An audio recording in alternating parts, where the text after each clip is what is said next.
I started 4 businesses that cracked 10 million in a row. I want to share the frameworks and lessons I learned from the many mistakes that led to those 4 in a row so that hopefully the next business you have or the current business you're on can achieve that level and beyond. So the first big company I built was called Gym Launch. It was a licensing business for gym owners, as in I had a model and I would license that model to them. They would use those things, they'd make more money. The average gym would make an extra $100,000 a year in profit. Business at its peak was worth about $150 million.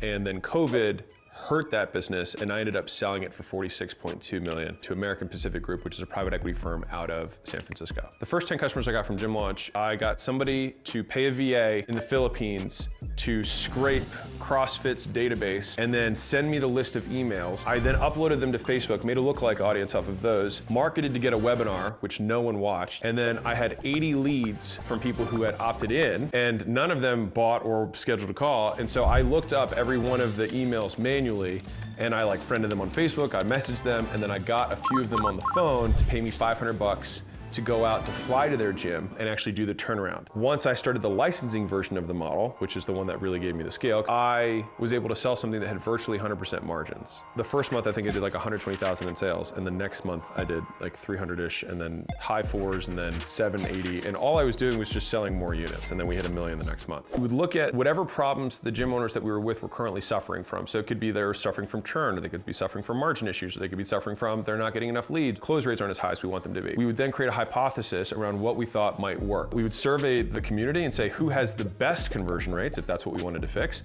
and then we'd invite 20 of them onto a call. We would take all the notes to figure out what things they were all doing, and here's the important point. We didn't say, great, we're gonna do all these things. We tried to see the few things that they were all doing. Then we'd say, hey guys, this is a big deal. This is worth the cost of change. You're gonna have a demonstrated long-term benefit to the business. For context, my best gym did about $600,000 a year. Our average gym, who's a gym lord, made $600,000 a year. Big picture is that the product has to be exceptional. If your customers are in love with your product, which takes more time, because people are like, oh, you threw this thing together. It's it took 6 years for me to put all those pieces together and then finally be able to monetize that deliverable. And that little inch between good and great is years, but the return you get on it from the word of mouth that compounds is hard to fathom. One of the other big secrets of Gym Launch was that we had a very different approach to acquiring customers. The traditional model of most businesses in general is loss leader, you get someone in for some sort of free thing, you lose money on the acquisition, you make it up in LTV. I came with a different model, and I've since done that in every single business I have. So this is one of the important frameworks that I want to pass to you, and it's something called client financed acquisition. So client financed acquisition basically means you get the customers to finance the acquisition of the next customer. So all you have to do is have enough money to get the first sale. And if you make more in the first sale than the cost to acquire that customer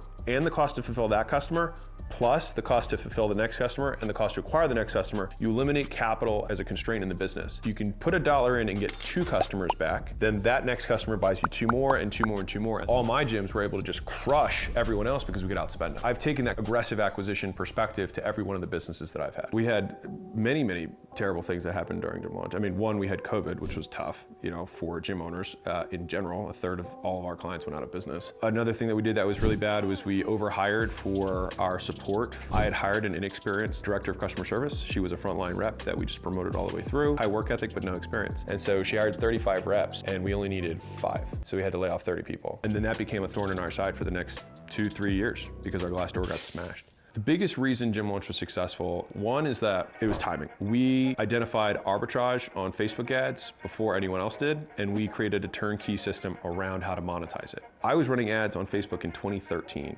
You could put a girl with a bikini and say, click here now. It was the Wild West. The second thing, because of that arbitrage, the average gym was taking home an additional $30,000 in cash in their first 30 days. That was the average. If you take a business where the average business owner is making $36,000 a year in profit, and then you add $30,000 in the first month of working with them, you don't need to worry about marketing. Technically, my return on marketing was 100 to 1 for the first 18 months of the business. But it's because I probably could have just not marketed at all, and I would have had the amount of people that came in. So who knows if the ads were doing anything. But everybody from the outside was like, this guy's ads are everywhere. He's killing it. So many people who were copycats, Mickey Mouse, gimmick, bullshit. People who just used old versions of our stuff to try and sell at all the stuff you would imagine. All those guys went out of business because they didn't have the depth. Prestige Labs was my second big company, which actually was really a sister company to Gym Launch. We built the whole thing of an affiliate base that we acquired through Gym Launch. And so the first month of being fully operational did 1.7 million. I didn't want to sell supplements for a very long time because I was like, supplements, you just need to eat eat right and work out. This woman wouldn't leave my office. She's like, my friend says I need supplements. Like, fine. So I wrote her a list. I was like, go get this stuff, go away. She came back the next day with the things, and she was like, I just want to make sure I got the right stuff. And I saw the receipt, and it had $700 on the receipt, and the thing that I had sold her was $400. And I was like, fuck that, I'm gonna sell supplements. So I would recruit a gym owner, and I would say, hey, we're teaching you all this marketing and sales stuff over here. If you just sell every person supplements, it will cover the cost to acquire a customer just from the physical products. And the beautiful thing with selling physical products is that there's no added fulfillment. One of the problems is the more you sell, the more you have to deliver, right?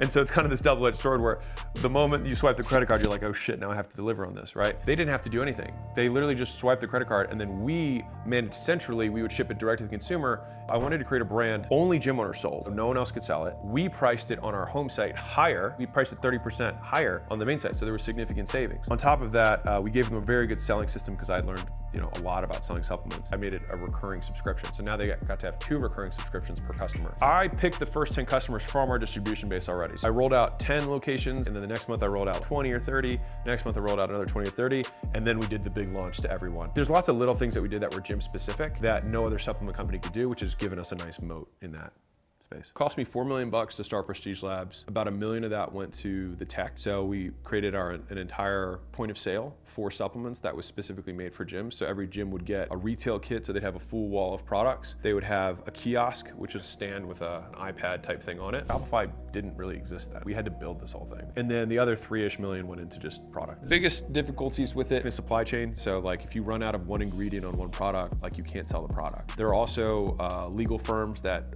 will buy all your products and try and test to find something that's off or underrepresented or whatever. There's predatory law firms that as soon as you have a patent, they'll just try and find people to sue, and they'll just like basically rev share on the amount of money they can get. The end consumer is just not sticky. And that's just because people don't stick with fitness stuff in general for a long time. So the biggest lesson I have for you guys, Mosey Nation, around Prestige Labs is that I probably shouldn't have done it. That's the real. It is a good business, but I think that if I had allocated more time to just making Gym Launch better, Gym Launch would have been bigger. And because Gym Launch stopped growing the year I launched Prestige Labs, I just became CEO of 2 companies rather than CEO of 1. The third business I started, useallen.com, still around today, doing great. I saw where chat was going, and I saw where AI and machine learning were going a few years ago, and I figured if I were able to aggregate all of the data from every single type of small business, all scheduling brick and mortar in-person appointments, I'd be able to predictively show what days of the week, what times of day, what kind of follow-up sequences got the most amount of people to show up. And since we were compensated on percentage of people that showed up, we were highly incentivized to solve that problem. And I learned a ton about how to get the most throughput for leads. And I've used that in every one of the portfolio companies that we have. And you can usually add 20, 30, 40% to the throughput on ads, simply your scheduling process. I first started it to solve the problem for gym owners because one of the biggest constraints is that people don't work their leads. Amazing, I know. But the average gym was getting 9% of leads in the door when they had to work them manually. We were able to get just under 20% of leads in the door without them doing anything.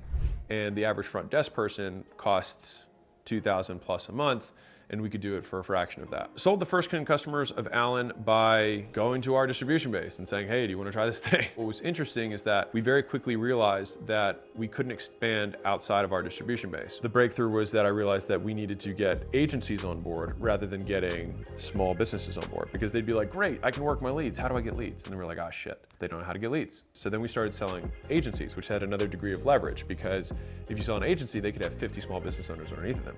I did 2 webinars with people who had big agency audiences, so now you go up another level. I could make 1 pitch, and in 1 pitch get 1,000 customers. That was when this thing really took off. I did 2 pitches, and within 6 months we were doing 1.7 also, ironically, per month through the software company. Allen was the business that I probably learned the most lessons from. I ended up selling that business as well, 75% of it to a strategic buyer who's still running it and doing a good job with it, and hopefully they'll have a big exit in a few years. And that was an all stock deal, so under NDA, I can't tell you, but I can tell you we did 12 million in the trailing 12 months before the sale. That being said, lesson 1 is that you need to have an in-house CTO if you're gonna get into software. I developed software for Prestige Labs. I used the exact same development shop to make the software for Allen. I regret that. Development shops, honestly, they're about as close to a complete scam as you can come to. Because if you really are gonna build a software company, you need to build a software company. Like, that's it. Like, you need to build a software company. It's like having a marketing agency and having a white labeled marketing agency doing all your delivery. It doesn't make any sense. Number 2 is that you wanna run pricing surveys early.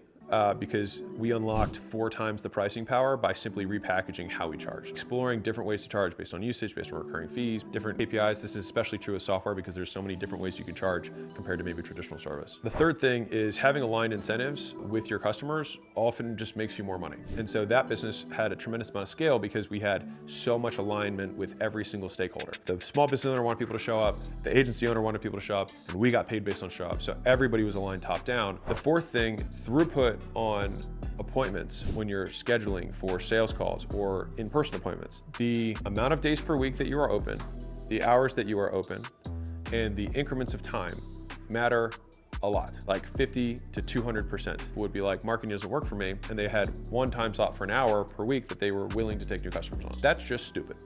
There's no other way to say it. The people who made the most money, who had the most throughput, are the ones who gave the most availability, gave the most flexibility to their customers, were open the most days, and they, unsurprisingly, got more people to schedule and show up. There's a reason small business owners stay small. They make small business owner decisions. So Acquisition.com, so this is the fourth business, portfolio of companies that right now does over $200 million a year. And I make these videos so that you can hopefully pass 3 million, 10 million, et cetera, and then we can invest in your business and help it grow further. I started with the question, what can I do forever? And then worked backwards from there. So it's like, there has to have a lot of leverage. I need to have a capital compounding vehicle. So the first 10 investments that we found, some people I knew from, beforehand, and I would say that the relationship had shifted more and more to like basically an advisory role anyways. And the rest of it has been people who read the book, who watch videos, who listen to podcasts, who come in, who already are aligned with our values. We'll always look at anything as 3 or more, but most of the businesses are over 5. The average business right now is doing 17 million. So Acquisition.com is the first business that was really like built on a personal brand and inbound with content. So that's been like the biggest change compared to the other businesses. There's pros and cons to it. Like, it's a slower business overall. If you are used to doing a transactional business where you're doing multiple sales a day, going into a business model where you have 1 every month is very different, and there's a lot of conversations that happen that don't amount to anything. The thing that excites me most about Acquisition.com is I learn more now than I ever have because I'm exposed to more businesses at a higher level. I believe that the purpose of life is to learn. That is my purpose of life. Then enabling myself to learn in as many ways as humanly possible maximizes that. So we co-own all these businesses because I want to learn how solar sales work. I want to learn how mortgage sales work. Like, knowing a lot about a lot of things allows you to cross-pollinate ideas that work well in one industry and then apply them to another one and then get outsized returns. As we saw how quickly and how easily Acquisition.com grew, the biggest part of that was because we hired from the top down. There was so much that we could automatically delegate to people who were better than us at their respective things. Director of sales, director of marketing, director of people, director of IT, director of portfolio operations. Not as good as, but better than us, who were teaching us. Every other business I've had, I hired from the bottom up. This one I went from top down, and I will always do that from here on out. You can really only do that if you're well capitalized. That's why venture people raise money, because you can get more talent before the business can really afford the talent. Because at the end of the day, every business incurs debt. It's just what kind of debt. So are you incurring financial debt? Are you incurring management debt, cultural debt, technical debt? And the question is, which one do you want to pick and have to pay down later? And so for us, being the bank was willing to pay down financial debt to not have to pay any of the other debt down in the future, because ultimately on a longer time horizon, we'd move faster. And the other thing is that we have made recruiting talent the single core competency of the business. Most of the companies that we're bringing on, the entrepreneur needs more talent. And we have the ability to recruit talent better than most people because, 1, we have so much inbound that comes in. 2, we as a private equity firm have more prestige than most of the companies that are in our portfolio. And so we can recruit, and people respond to a private equity firm who has portfolio companies more than they respond to Joe's Dry Cleaning. And then we have somebody at Holdco who will help train them on our way of doing business so they get it right the first time. A portfolio company, when their managers are getting stuck or their directors of sales getting stuck, they talk to our director of sales. And if you're a business owner and you'd like to scale to 50, 100 and beyond, we'd love to partner with you on it. We have the track record that we have because we've done it multiple times. And the biggest cost that you have in the business is what you do not know. And so if we can help you pay down ignorance debt, and we can drag what you might already do in 10 years and 3 years, then for us, that's a win for everyone. So if that's interesting, you can always go to acquisition.com. Go there, apply through the site, and look forward to hopefully working with one of you guys.